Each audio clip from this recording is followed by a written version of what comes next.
Bien, un buen día con todos y cada uno de ustedes, mis apreciados estudiantes de nuestra modesta casa de estudios, Uribe's School. Te saluda tu profesor César Gerardo Uribe Guamaní, profesor responsable del curso de Historia del Perú, acá en nuestra modesta casa de estudios, Uribe's School. Bien, vamos a empezar entonces el desarrollo ya de nuestra clase para el día de hoy. Nosotros estamos hablando acerca de todo lo acontecido en los tiempos de la colonia, en los tiempos del virreinato. Sabemos perfectamente que el virreinato, señores, se inicia en noviembre de 1542 y se prolongaría hasta 1820 con el advenimiento de lo que correspondería a los tiempos republicanos. En ese trance de virreinato a república, vamos a encontrar un tiempo en el cual el Perú luchó por su emancipación. Es verdad que la república nace a partir de 1821, pero para llegar a la república se tuvo que enfrentar ciertos movimientos de lucha, tanto filosóficos como movimientos de lucha físicos para alcanzar la tan anhelada libertad e independencia de nuestra patria. Uno de esos aspectos importantes que marcó tiempo de lucha filosófica en el Perú fue lo acontecido en el mundo, principalmente Francia, a través nada más y nada menos de la llamada Ilustración o las nuevas ideas que se van a divulgar en todo el continente europeo, principalmente Francia. Las nuevas ideas en Europa. Este tema conocido también como la Ilustración. Pues bien, mi apreciado Richard, Jafet, Yadira, la Ilustración, señores, ¿no? La Ilustración va a ser conocido también con el nombre del siglo de las luces. Pero, ¿qué es lo que fue en sí la Ilustración? Fue un movimiento de carácter filosófico y cultural desarrollado principalmente en Francia y difundido por toda Europa durante el siglo XVIII. Un movimiento filosófico y cultural. Acá tenemos que resaltar la palabra filosofía. Si yo le pregunto a Yadira Rivas Martínez, ¿qué es la filosofía? Ella me responderá, profesor, la filosofía es una ciencia que proviene de dos voces, filo y la otra sofía. Filo es amor y sofía es sabiduría. Entonces, cuando se habla de filosofía, se está hablando del amor por la sabiduría. No te olvides, Yadira Elena Rivas Martínez. ¿Quedó claro? ¿Sí? Entonces, mi apreciado profesor, la Ilustración, conocido también con el nombre de Siglo de las Luces, fue aquel movimiento filosófico-cultural desarrollado en Francia y difundido en toda Europa durante el siglo XVIII. Señores, la Ilustración tuvo las siguientes fuentes ideológicas. La primera de ellas, Richard, la presencia del racionalismo, la utilización y el uso de la razón. Eso marcó un aspecto importantísimo. Y acá tenemos que resaltar a un precursor, René Descartes. Tiene usted la utilización de la razón por encima de todos. El hombre siempre se ha preguntado, ¿quién soy? ¿De dónde vengo? ¿A qué he venido? El hombre siempre ha encontrado y ha buscado el porqué de las cosas a través de la utilización de la razón. Y esto fue planteado nada más y nada menos por el gran filósofo René Descartes. Otro aspecto importante que marca una fuente ideológica fue el liberalismo político, ¿no? Planteado por John Locke. Liberalismo político. Señores, El hombre es un animal político. Sí, señor, lo dice John Locke. Otra fuente ideológica va a ser el empirismo de Francis Bacon. Entonces, acá tenemos tres fuentes ideológicas: el racionalismo, el liberalismo político y el empirismo. Estos tres se van a caracterizar, mi apreciado Richard, uno, por el amor a la naturaleza, por la fe en la razón humana, por la igualdad y la libertad, y el diezmo como religión natural basado en una moral laica. Lo moral, las buenas costumbres, ¿no? Representado nada más y nada menos por la ética. ¿Qué plantea o qué planteaba la Ilustración, Richard? Tres aspectos: político, económico y social. Si hablamos de lo político, planteaba un antiabsolutismo, la separación de poderes del Estado. ¿Qué quiero decir? Que no se le puede dar todo el poder a una sola persona, sino más bien este poder tiene que ser separado si hablamos de Estado. Y esto se da a través del poder ejecutivo, poder legislativo y el poder judicial. Así es, cada uno de estos planteado, miren ustedes, planteado por estos personajes basados en las fuentes ideológicas, planteaba la separación de los poderes. El ejecutivo, representado por el gobernante y el Consejo de Ministros. El legislativo, los padres de la patria, los que crean, los que modifican y los que derogan la ley. ¿Correcto? Y otro aspecto, otro poder, el poder judicial. ¿Encargado de qué, Richard? De administrar la justicia. Entonces estos tres poderes necesariamente tienen que estar separados. No puede brindarse un solo poder, si no estaríamos hablando de un absolutismo completo. Otro planteamiento es el planteamiento económico. ¿Qué cosa plantea? Un planteamiento antimercantilista, libre comercio y también libre industria, no la intervención del Estado en asuntos comerciales. Eso. Y otro planteamiento es el planteamiento social. ¿Qué cosa nos da a conocer? Una antiestamental, una igualdad social. No puede existir una marcada diferencia, sino una igualdad social en nuestro país. Uno de sus máximos representantes fue nada más y nada menos el filósofo francés Emilio Voltaire, implacable crítico del absolutismo y de la religión católica. Este personaje fue autor de las denominadas cartas filosóficas o también cartas sobre los ingleses, escrita en 1734. Esa filosofía de Voltaire se inclinaba a la defensa de los derechos del hombre para seguir los dictados del uso de su razón, siempre que con ello no se perturbe el orden social.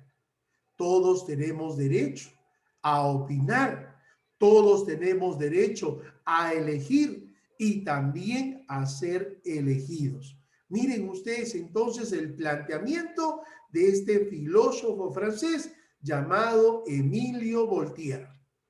Otro personaje representante de esta filosofía fue nada más y nada menos el filósofo, el barón de Montesquieu o Montesquieu, filósofo y político también francés. ¿Qué cosa es lo que planteaba el barón de Montesquieu? La separación de los poderes en un poder legislativo, un poder ejecutivo y un poder judicial, mediante el establecimiento de una monarquía, estamos hablando de un rey, pero constitucional, ¿Qué cosa critica este personaje? Las costumbres institucionales de régimen absolutista a través de su obra máxima, Cartas Persas, escrita en 1721. Sin embargo, la máxima obra trascendental de este personaje fue escrita en 1748 y esta fue nada más y nada menos el gran espíritu de las leyes. Sí, señor, el espíritu de las leyes, escrito nada más y nada menos por el barón de Montesquieu. Otro personaje va a ser Juan Jacobo Rousseau, político suizo. Miren ustedes, asentado o nacionalizado en Francia. Su pensamiento se resume en la famosa obra El contrato social, donde plantea que la sociedad, miren ustedes, donde plantea que la sociedad delega el poder político a individuos ante la necesidad de gobernarse. Sin embargo, dice que el pueblo es soberano y dueño de sus derechos. ¿Qué cosa exige? La libertad e igualdad a los gobernantes de turno de manera de un contrato social. Eso es lo que plantea este personaje político y filósofo suizo llamado Juan Jacobo Rousseau. Ahí están los tres grandes de la filosofía, ¿no? Voltaire, Montesquieu y Juan Jacobo Rousseau. Te repito, Voltaire, agudo crítico del absolutismo y también de la Iglesia Católica. Obra máxima, Cartas filosóficas. El barón de Montesquieu planteaba la separación de los poderes del Estado y la defendía presentando una alternativa, una monarquía constitucional. Obra máxima del barón de Montesquieu fue el famoso espíritu de las leyes. Y Juan Jacobo Rousseau, defensor del sistema republicano, basado en la participación popular. Su obra cumbre de este personaje fue nada más y nada menos El contrato social. Otro personaje también mi apreciado Piero Casanova Campos fue Francis Quesnay, economista francés, creador de la escuela fisiocrática.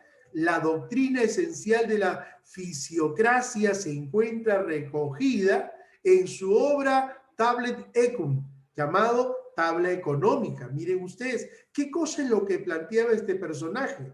Según su teoría, la agricultura era la única actividad realmente productiva que dependía de todas las demás. Claro, miren ustedes el trabajo de la tierra. La agricultura mueve todo el entorno, miren ustedes, del mundo. En consecuencia, miren qué cosa nos dice. En consecuencia, había que fomentar un desarrollo económico basado en una agricultura altamente capacitada y tecnificada. Y para ello propuso nada más y nada menos máximas, miren, modificaciones para poder mejorar el sistema agrícola en el mundo. Adam Smith, este personaje considerado como el padre de la economía política. Adam Smith, economista y filósofo escocés, fue uno de los mayores exponentes de la economía clásica. En 1776 escribe su obra La riqueza de las naciones, sosteniendo que la riqueza procede del trabajo. Así es. Y el trabajo, acuérdate tú, es una fuente ocupacional, el cual puede desempeñarse físicamente y mentalmente también. Claro, este libro fue esencialmente un estudio acerca del proceso de creación y acumulación de la riqueza. Este personaje, repito, está considerado como el padre de la economía política. No te olvides, no te olvides. Este va a ser un primer estudio completo y sistemático de lo que fue la economía en el mundo. Otro aspecto importante de la Ilustración fue sacar a la luz nada más y nada menos, la famosa enciclopedia, creada por Diderot y Allenberg. Estos dos son los creadores de la enciclopedia, proyecto editorial impulsado por Denis Diderot y Jan Allenberg, quienes, influenciados por la filosofía de la Ilustración, reunieron los conocimientos adquiridos por la humanidad a través del tiempo. Van a reunir todos estos conocimientos en una voluminosa obra llamada la Enciclopedia. Se caracterizó por su espíritu crítico a la religión y al régimen político vigente de aquel tiempo, el absolutismo total, así como una apología a la razón y a la libertad del pensamiento. Miren, señores, gracias a la enciclopedia, gracias a la Ilustración, se va a traer como consecuencia, ¿qué cosa? La denominada Revolución Francesa.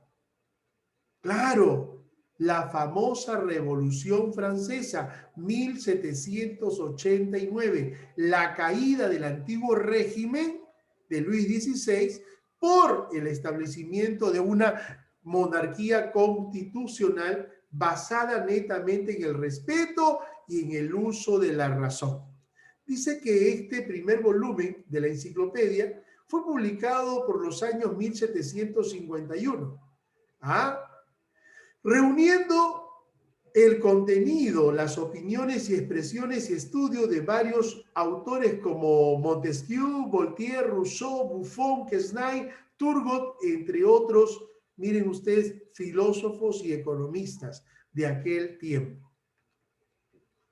Y acá te estoy brindando un cuadrito comparativo. Acuérdate, Richard, que en la siguiente hora tenemos una práctica que ya la voy a colgar. Ahí están las 10 preguntas que usted, en base a lo que yo estoy explicando, usted las va a desarrollar.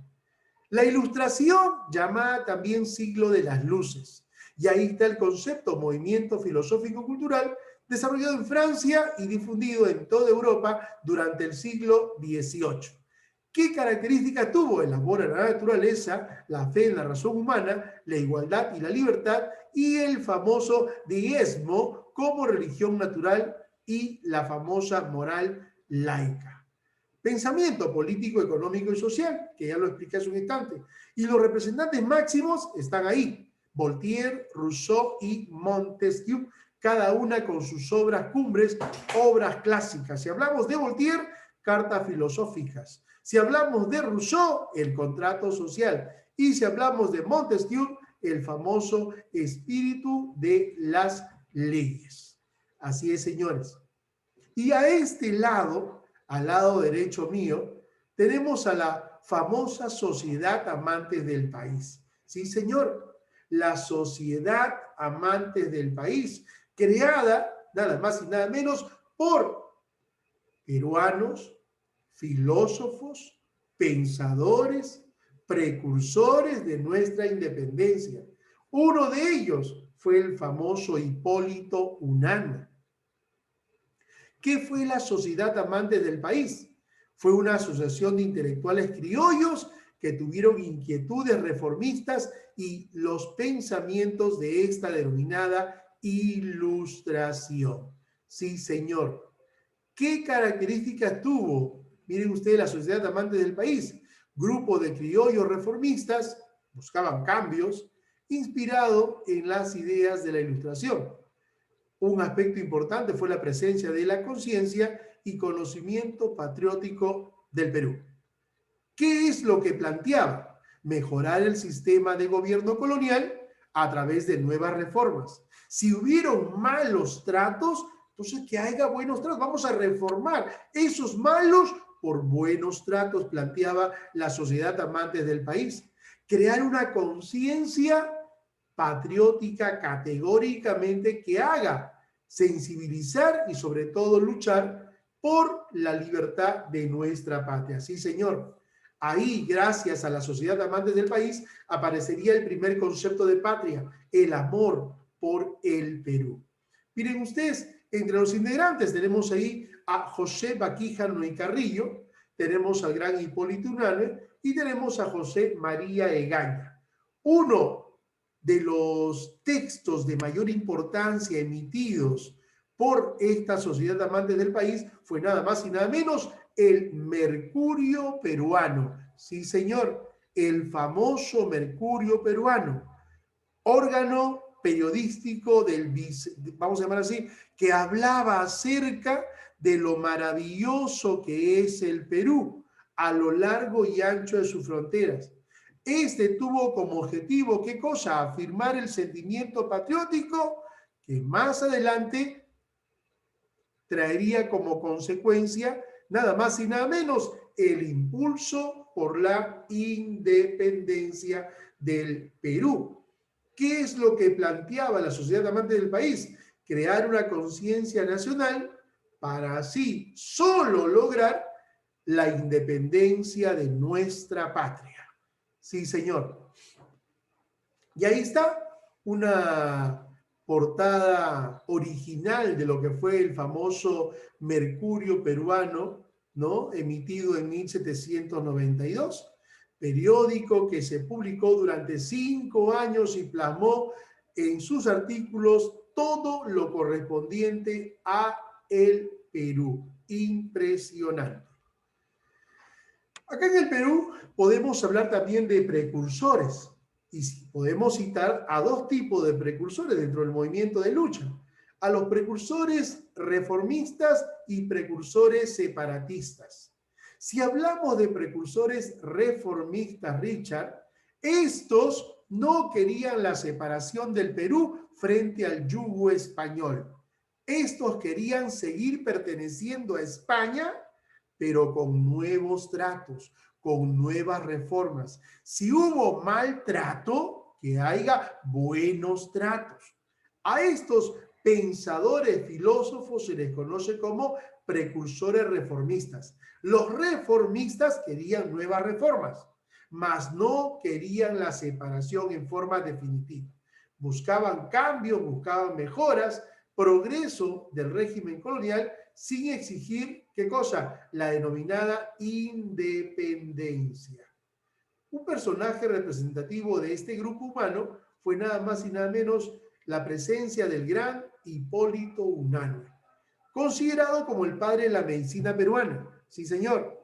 Director y secretario, nada más y nada vista, de la gran revista El Mercurio Peruano. Consejero de los virreyes Croins, Taboada y Fernando de Abascal. Miren ustedes, el rey Fernando VII lo nombró médico de su Cámara Real. Fue ministro de Hacienda, así es, durante los tiempos del protectorado, ¿no? En los tiempos del general Don José de San Martín y luego de Bolívar. Así es, señores. Fundó el Real Colegio Médico del Perú en el año 1808. Otro personaje precursor reformista fue Toribio Rodríguez de Mendoza, sacerdote por excelencia. Sí, señor. Fue el director, nada más y nada menos, del Real Convictorio de San Carlos.